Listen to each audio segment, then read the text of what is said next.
भैया के कलाई पा हम बांधी अपन प्यार हो। भैया के कलाई पा हम बांधी अपन प्यार हो। भैया के प्यार बाटे सबसे महान हो। भैया के कलाई पा हम बांधी अपन प्यार हो। बहिना वो बहिना रहिया सही खुशहाल हो। बहिना वो बहिना रहिया सही खुशहाल हो। इहे बाटे प्रभु जी से बिनती हमार हो। बहिना वो बहिना रहिया सही खुशहाल हो।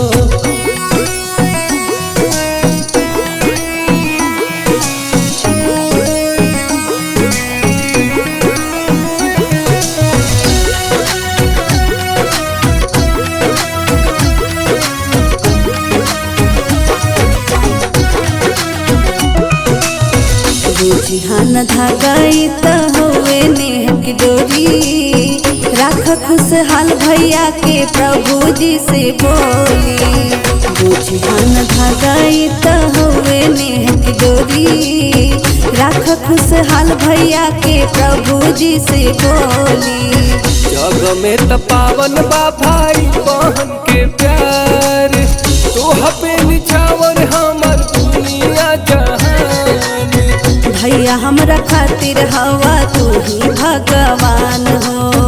भैया हमरा खातिर हवा तू ही भगवान हो। तहरा जैसन भाई हमरा मिले हर बार हो। भैया के कलाई पा हम बांधी अपन प्यार हो। भैया के कलाई पा हम बांधी अपन प्यार हो।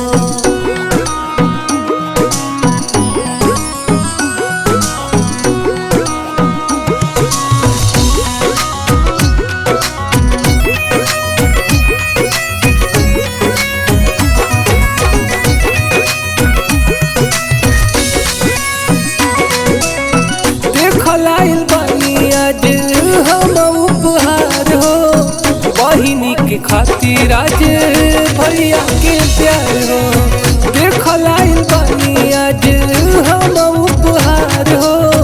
बहिनी के खातिर आज भैया के प्यार हो।